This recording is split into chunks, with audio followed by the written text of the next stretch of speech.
chapitre 13. Si vous n'avez pas de Bible avec vous, ou bien vous pouvez m'écouter aussi, je vais faire la lecture pour vous tous.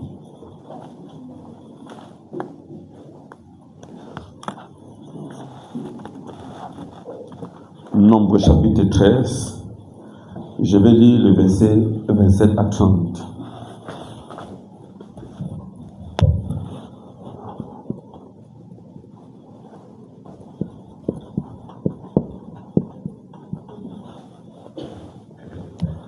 « 27 à 30.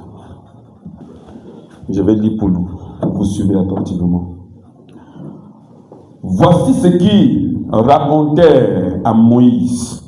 Nous sommes allés dans le pays où tu nous as envoyés. À la vérité, c'est un pays où coule le lait et le miel, et en voici les fruits. Mais le peuple qui habite ce pays est puissant. Les villes sont fortifiées, très grandes. Nous y avons vu des enfants d'Anak. Les Amalécites habitent la contrée du Midi. Les Étiens, les Jébusiens et les Amoriens habitent la montagne. Et les Cananéens habitent près de la mer et le long du Jourdain. Caleb fit taire le peuple qui murmurait contre Moïse. Il dit, montons, emparons-nous du pays. Nous y serons vainqueurs. Amen. Seigneur, Dieu notre roi, c'est ta parole. Et ta parole est la semence même de la vie éternelle. Et de cette parole, Père, tu nourris les fils et les filles des hommes. Et nous prions que le Saint-Esprit, le directeur général de l'Église, puisse prendre chaque élément de cette parole pour y enfoncer dans nos âmes. Afin que, Père bien-aimé, nous puissions deviner l'interprétation même de la parole, parce qu'elle se manifeste en nous, au nom de Jésus-Christ. Amen. Veuillez vous asseoir.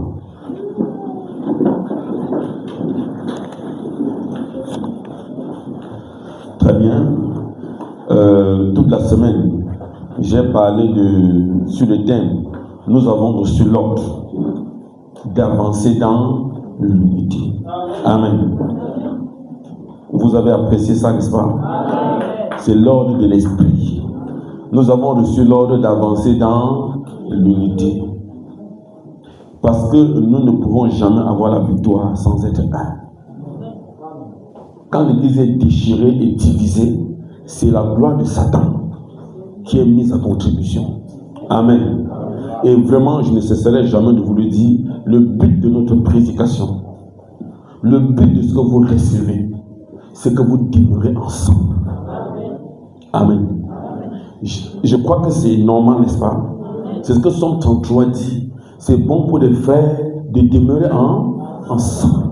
Parce que c'est là où l'Éternel envoie la bénédiction. C'est là où l'Éternel envoie la vie et la vie pour l'éternité. Amen. Donc la bénédiction dans votre vie, la vie même de Dieu en vous se mesure en votre capacité de demeurer avec les autres.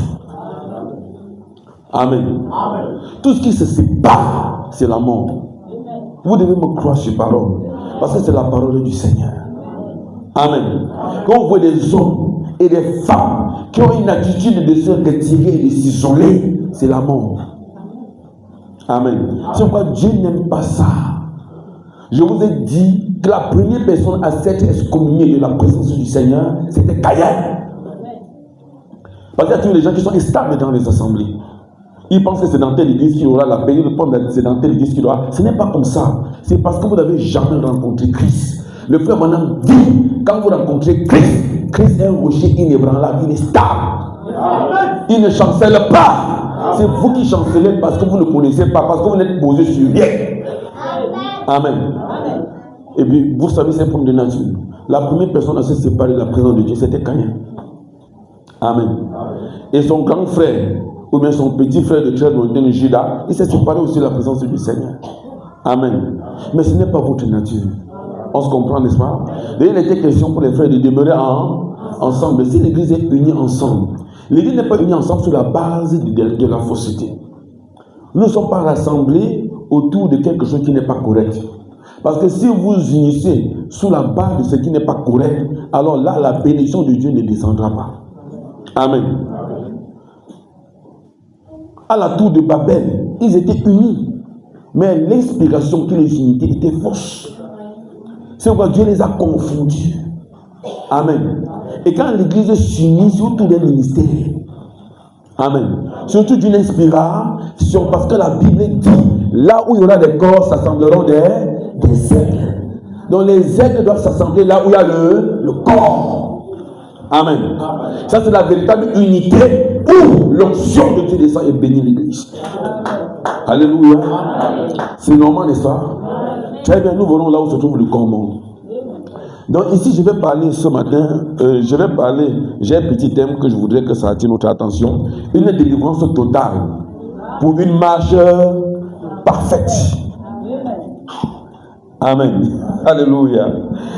Et Seigneur Jésus, une délivrance totale. J'écris ça en majuscule. Pourquoi? Pour une marche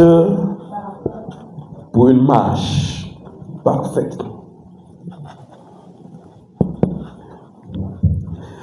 Très bien. Vous savez, la délivrance n'est qu'une partie. Amen. Très bien. Donc, ici, je vais essayer d'attirer juste votre attention et je voudrais que vous soyez un peu attentifs. Amen. Donc, quand par exemple, dans la semaine, j'ai essayé de vous exhorter la marche, nous avons reçu l'ordre, c'est ça, n'est-ce pas? D'avancer. Avancez toujours. Amen. Ne vous reposez pas. Ne vous reposez pas, avancez. Amen. Oui, pourquoi par exemple, quand par exemple nous disons, j'ai pris un peu de noms, n'est-ce pas, pour ne pas être long, donc je me réfère juste à ces noms-là, donc supportez-moi comme ça. Si je parle sans regarder, on va faire 3 heures de temps ici. Alors que je voudrais qu'on fasse un peu moins d'1 heure. Donc, suivez-moi bien. Quand par exemple, l'Esprit dit avance, il a dit ça à Moïse, n'est-ce pas? Mais quand l'Esprit disait à Moïse avance, mes chers sœurs, il y avait la mer devant Moïse, la mer rouge. Or, logiquement et de façon scientifique, Moïse ne pouvait pas avancer. Est-ce qu'on se comprend? Comment, par exemple, il y a une mer dont la profondeur n'a même pas encore été mesurée. On dit à peu près c'est 6000 mètres. 6000 mètres. Je dis la profondeur de la mer. Donc, en réalité, vous ne pouvez pas entrer dedans. Mais Dieu dit à Moïse avance. Est-ce que Dieu ne voyait pas l'eau? Dieu voyait l'eau, n'est-ce pas? Amen. Mais Dieu ne voit pas comme nous voyons. Amen. C'est pourquoi Dieu voudrait que nous puissions voir comme lui, il voit. Et c'est la raison pour laquelle nous sommes à l'église. Ce n'est pas que nous gardons nos pensées avec nous-mêmes. C'est que lorsque nous entrons ici, nos pensées disparaissent pour que nous prenions la pensée de Dieu. Amen. Vous n'existez plus en tant qu'être humain dans sa présence. La seule chose qui existe dans sa présence, c'est sa pensée. Et sa pensée, c'est sa parole. Amen. Donc si vous venez ici, c'est pour changer. Alléluia. Quand vous venez ici, c'est pour faire un lavage du cerveau. Oui, monsieur. On va vous insulter dehors, mais c'est ce que Dieu veut. Je ne veux plus que vous soyez ce que vous êtes. Vous devez être ce que lui, il est. Parce que Dieu vous détruit et il entre en vous. Amen. Et comme l'apôtre Paul dit, si aujourd'hui je vis, ce n'est plus moi qui vis, c'est Christ qui vit en moi. Amen. Et nous courons vers ça. Nous devons être comme Christ. Nous devons parler comme lui. Moi et mon Père, nous sommes un. Qui me convaincra du péché. Donc vous devez vivre une vie que même le péché ne doit même pas exister. Même vos pensées sont sanctifiées. Tout votre être est lié dans le sang. Vous dites que moi et mon Père, nous sommes un. Amen. Quand vous priez, je sais que tu m'exauces toujours. Ça, c'est la prière de Jésus-Christ. Amen. Et ce qu'il est, c'est ce que nous sommes. Il a pris notre place au calvaire. Et il nous a donné sa place. La gloire que j'avais, je les ai données. Amen. Aujourd'hui, on veut mettre quelqu'un au milieu. Il n'y a pas un nombre de chair que vous mettez devant. Ça marche. C'est parce que les gens n'ont jamais connu Christ. Les gens ne connaissent pas ce que Jésus a fait sur le bois du calvaire. Amen. Ok, très bien. Suivez l'église. Or, quand par exemple nous avançons, quand Dieu dit avancer, c'est parce que quoi? soeur c'est-à-dire, c'est parce qu'il y a un but, il y a un objectif. On ne peut pas avancer dans le vide. On ne peut pas avancer sans savoir où on part. Amen. Donc il y a un objectif. Il y a un but. Quand Dieu vous demande d'avancer. Amen. Très bien. Or, vous devez que dans le tronçon, dans tout ce que je viens de lire, vous devez entendre que ce peuple-là s'était arrêté. Ils avaient arrêté leur marche. Suivez-moi, Église. N'arrêtez jamais votre marche chrétienne. Ne vous reposez pas. Parce que la terre, ce n'est pas un lieu de repos. Et quand ils sont reposés, vous savez ce qui s'est arrivé? Dieu les avait demandé d'avancer, n'est-ce pas? Mais ils sont reposés. Ils ont interrompu leur marche à cause des circonstances. Alléluia. Amen. Les circonstances. Est-ce que Dieu ne savait pas qu'il y aura des circonstances difficiles? Suivez-moi bien, Église, je suis sûr, parfois je suis un peu convaincu, que si on place au moins 1 million de chrétiens, ou bien 500 000 personnes, chrétiens du message au Cameroun, avec l'Israël, avec par exemple ceux-ci, qui se trouvaient au désert, je doute très fort qu'il y a une personne qui puisse avancer. Je vous dis. Les gars là avaient reçu un champ électrique. Le champ électrique, c'est quoi, Église? Ils étaient partis explorer le pays. Parce que le pays était devant eux. Vous comprenez, n'est-ce pas, Église? Le pays était devant eux. Mais quand ils sont arrivés au pays pour espionner, parce qu'ils partaient là-bas chercher les évidences, parce que vous ne pouvez pas donner la vie éternelle aux gens quand vous-même vous n'avez pas. Vous ne pouvez pas donner l'enlèvement aux gens quand vous-même vous n'êtes pas l'enlèvement. Vous ne pouvez pas donner ce que vous n'êtes pas. Vous ne pouvez pas amener les gens là où vous-même vous n'êtes jamais allé. Amen. Amen. Et Dieu, pour accomplir une promesse, vous donne d'abord les évidences. Amen. Amen. Il ne vous donne pas les fonctions. Parce que beaucoup les fonctions de l'esprit à l'église, mais ils n'ont pas l'évidence. Mais quand ils sont arrivés là, regardez, ils ont vu des fils d'Anak. Les Amoréens, les Étiens. Suivez-moi bien, c'était difficile, c'était la terre promise. Mais Dieu les envoie là où il y a la terre. La Bible dit, ils sont tellement pleurés parce qu'ils ont vu des fils d'Anak. En d'autres termes, ils ont vu des gens qui avaient 3 fois les tailles. Ils ont vu des gars qui avaient 8 doigts, 9 doigts, 10 doigts, comme ça. Ils avaient 5, ils avaient 10. Leur lance était sophistiquée, leur char de terre était solide, était suffisamment avancé et moderne, alors qu'ils avaient que les flèches. Et ils ont dit, merde, l'affaire-ci, on ne peut pas. Alléluia.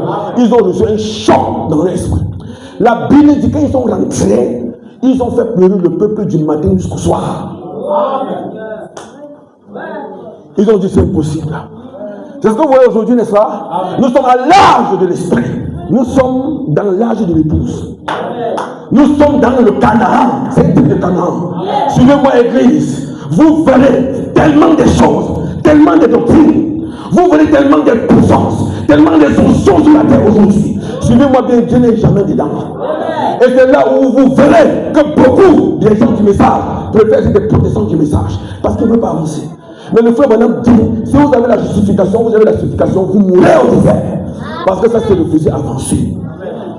Amen. Quel qu'en soit ce qu'ils sont. C'est ça, n'est-ce pas, frère? Vous trouverez des pasteurs super entraînés dans la parole. Ils prêcheront la parole jusqu'à mettre Branham derrière. Et promouvoir le ministère. C'est ça, Église. Ils prêcheront Branham Dieu, la polygamie, l'homme j'aime. J'ai entendu les choses comme ça me dérange. Tellement vous voyez, il y a tellement de chansons sur la terre. Nous sommes dans la terre promise. Je vais vous le démontrer par la parole. Amen. Et c'est là où Jésus, quand très peu sont les gens qui monteront à l'enlèvement, je vous dis, ce n'est qu'une affaire de masse. Et nous sommes ici pour partir. Nous sommes ici pour que ce corps-ci se désintègre. Amen. Et c'est pourquoi, par exemple, Dieu dit, pour que vous puissiez avoir cette promesse, vous devez, par exemple, faire quoi? Une marche parfaite. Amen. Est-ce qu'on se comprend, Église? Je veux que vous saisissiez ce que j'enseigne. Amen. C'est une marche parfaite. Ce n'est pas que je suis délivré, gloire à Dieu. Beaucoup de gens qui ont été délivrés sont morts au désert. Amen. C'est Seigneur la délivrance, n'est-ce pas? Je vous ai dit que la délivrance ici, Dieu vous délivre, mais Dieu ne vous libère jamais.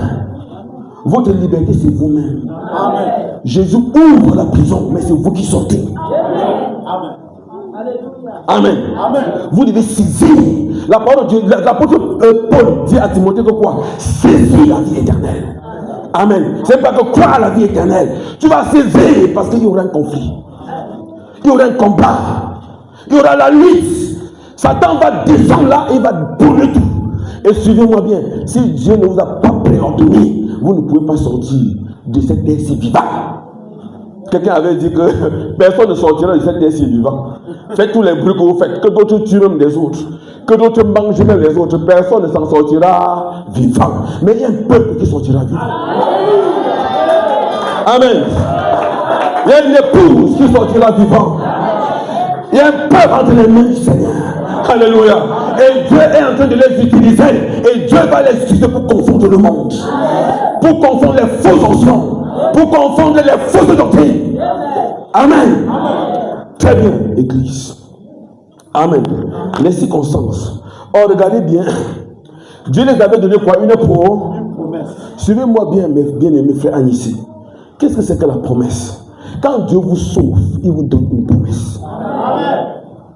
Si vous n'avez pas reçu de promesse, Dieu ne vous a jamais sauvé. Beaucoup sont là dans le message, mais ils ne savent pas pourquoi ils sont là. Ils sont là parce que papa est là, mon grand-père était là, je suis né dans le message. Non, ce n'est pas ça. Je suis entré dans le message, je me suis baptisé, ce n'est pas ça. Amen. Amen. Suivez-moi bien, vous devez avoir une promesse. Si la promesse n'est pas claire dans votre esprit, c'est que vous n'avez jamais été sauvé. Est-ce que vous comprenez, Église? Parce que je vais vous demander pourquoi vous êtes ici. Vous devez avoir un objectif, un but. Parce que le frère Madame dit, quand Dieu réellement travaille avec vous, il vous donne un objectif. Comment puis-je vaincre? Vous pouvez voir ça dans ses bouches. Vous devez avoir un objectif.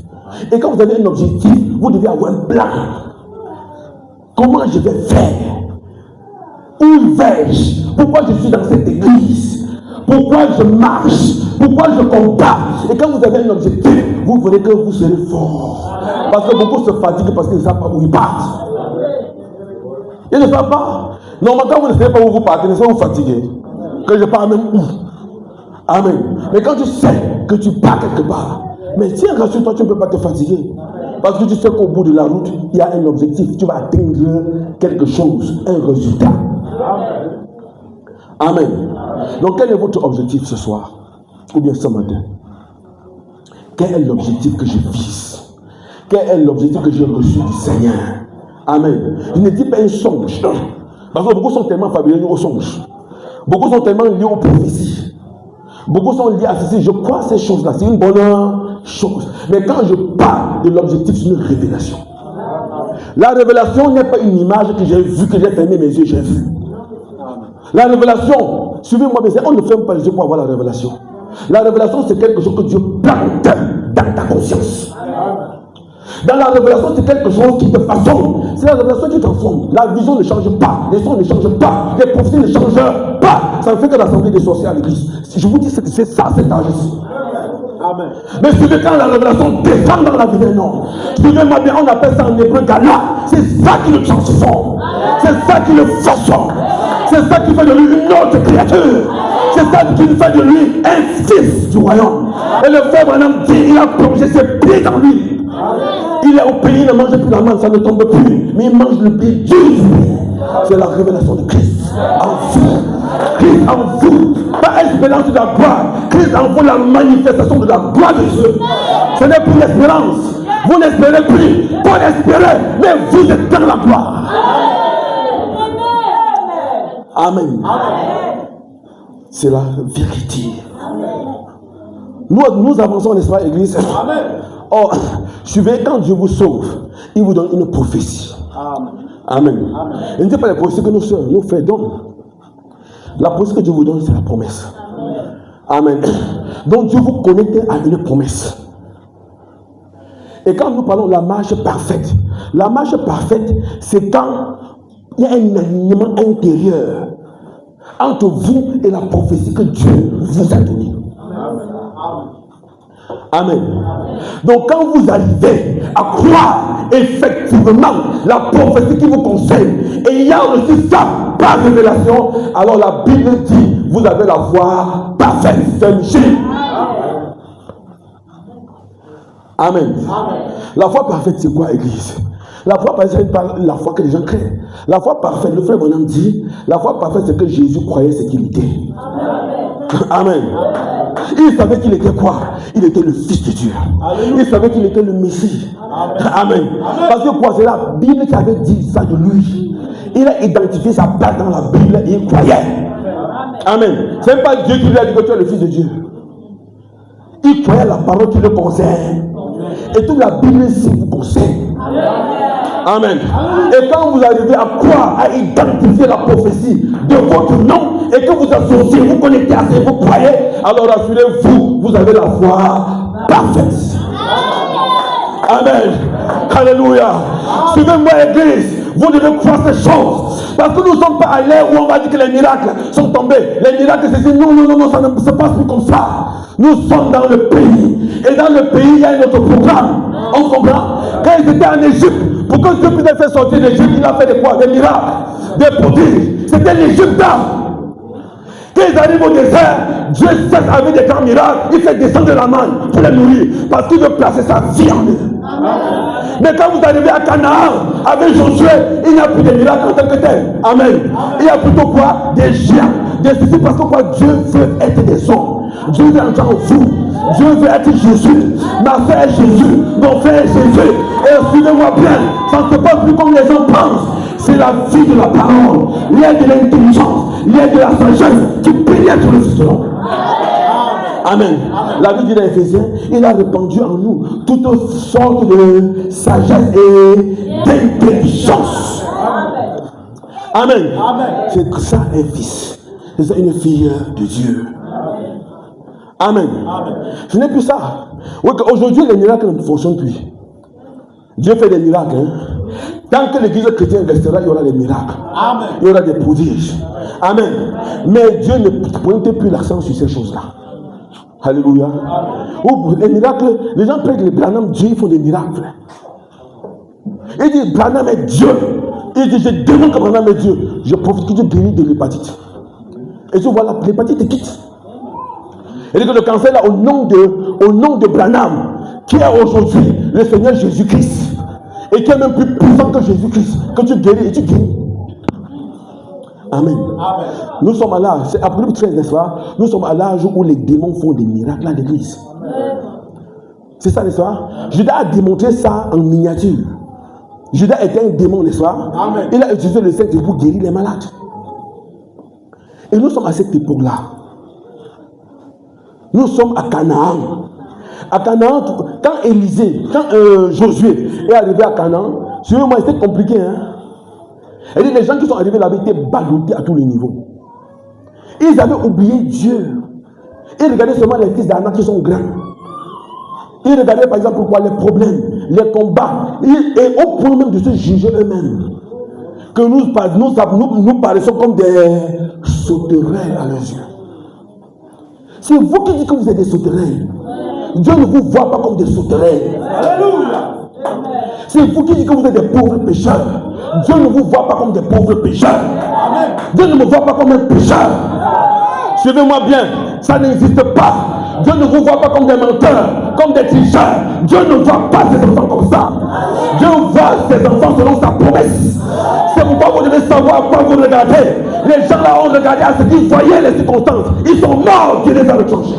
Mais quand vous regardez à Christ, le chef est le consommateur de votre foi, alors vous identifiez à lui et Dieu vous voit de la même manière qu'il voit Christ. Amen. Est-ce que ça se comprend, Église? Vous êtes la même chose. C'est pourquoi la Bible dit Jésus est notre grand frère. C'est la vérité. Et le frère Branham dit nous sommes égaux en Jésus-Christ. Nous sommes égaux en Jésus-Christ dans sa justice. C'est ce qu'il dit, n'est-ce pas? C'est comme ça que Dieu veut vous voir. Mais vous, frères et sœurs, ne voyez pas les autres comme des pécheurs et vous êtes des saints. Ne voyez pas que vous êtes meilleurs que les autres. Vous comprenez? Ce n'est pas bien. Dans la pensée de Dieu, qu'est-ce que Dieu avait vu quand il m'a conçu dans sa pensée, avant la fondation du monde? Il m'avait vu uni en Christ. Et vous avez vu la même chose que Christ. Ce qu'il dit que Christ est les prémices. J'entends les gens dire que telle est les prémices ou bien quoi? La Jébastellée, c'est ça. Amen. Ramenez tout à Christ. Parce que la Bible dit que toutes choses se ramènent à lui. Et quand vous quittez Christ, ce sont les fausses doctrines. Est-ce que vous comprenez Christ? Quand vous quittez Christ, quand vous quittez Jésus-Christ, les fausses doctrines démarrent. Avec des songes, avec des miracles, avec des tout. Vous avez tout avec vous. Mais vous êtes faux. Je vais te montrer ici une histoire. Je vous ai dit ici que j'ai eu un songe. Où je voyais dans un grand supermarché, mais il y avait un serpent en bas qui circulait, qui n'inquiétait personne. Mais les gens, par exemple, étaient en haut là, ils faisaient des achats. Vous connaissez les palettes en bois là, des gros serpents qui faisaient. Mais j'ai dit que Seigneur, ça c'est pas possible. C'est comme ça que ça fonctionne.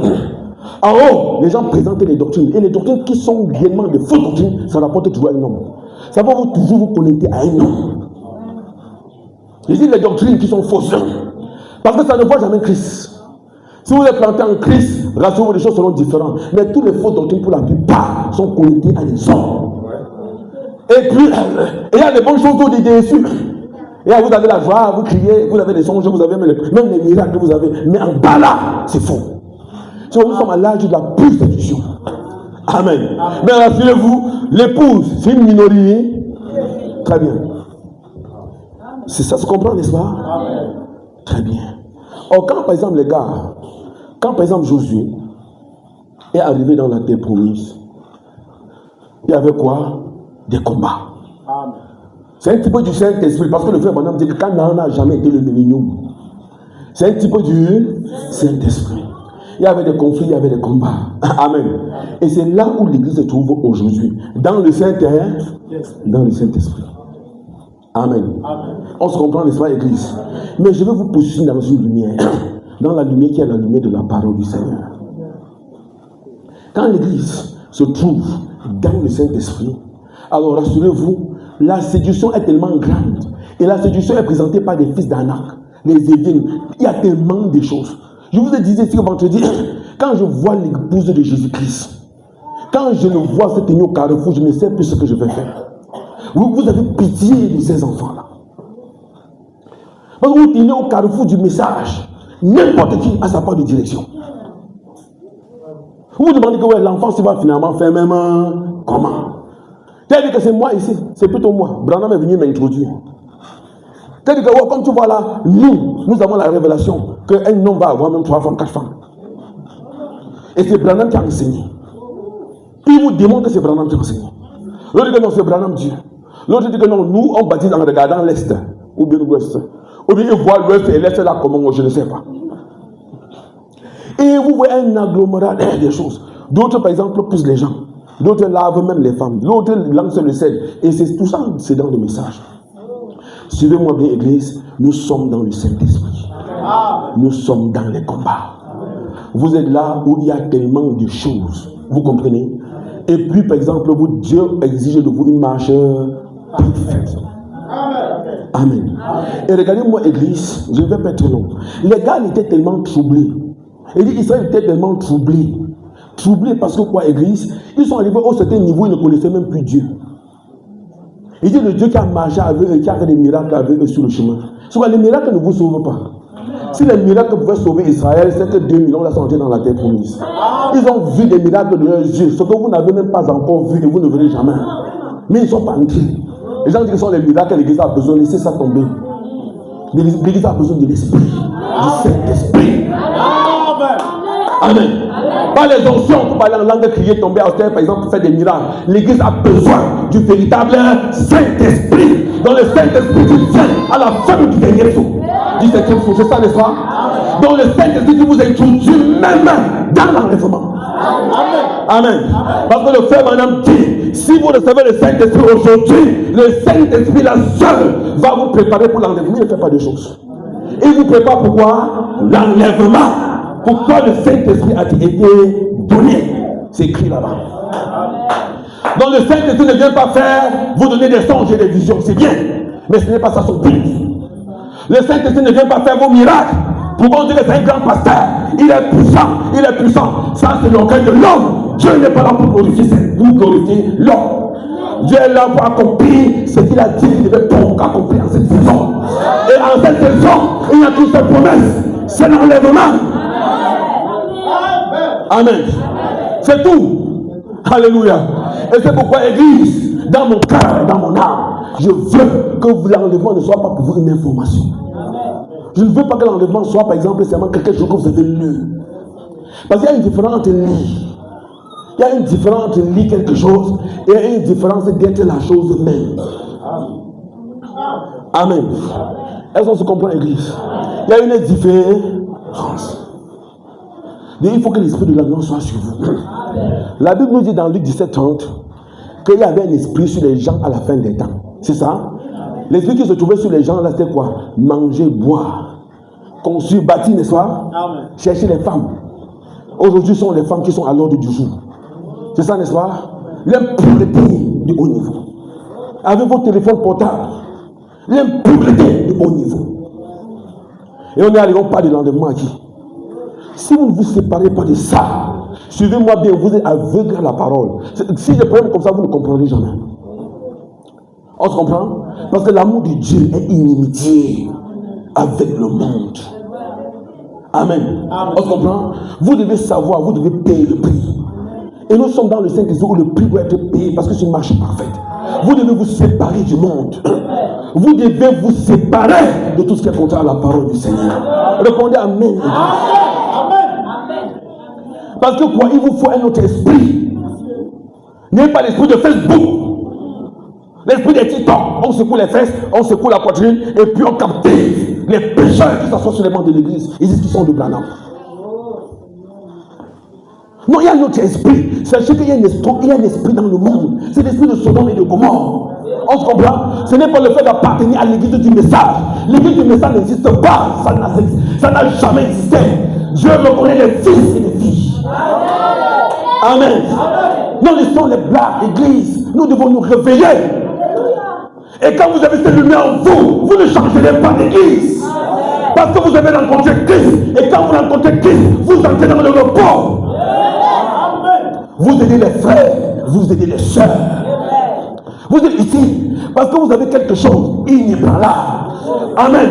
Le monde sera ébranlé. Les snaps seront ébranlés. Les instituts du monde seront ébranlés. Même Yaoundé sera ébranlé. Mais vous recevez un royaume inébranlable. C'est Christ en vous. La vie même de Jésus-Christ qui descend dans l'église en ce temps de la fin et qui façonne l'épouse. C'est pour aujourd'hui Christ est identifié dans l'épouse. Il est identifié au milieu de nous. Il est ici. Vous ne verrez pas les enfants des miracles, mais vous le verrez si votre cœur est simple. Amen. Il ne fait pas de bruit. Il ne fait pas de tapage. Que c'est moi, ça n'existe pas. C'est le même esprit qui est en Ghana, qui est le même esprit qui a continué depuis 1965 jusqu'aujourd'hui. Amen. Il ne présente pas un pasteur, mais il présente Christ. Mais Christ est identifié dans des gens. Parce que la Bible dit que le trésor est caché dans des vases de terre.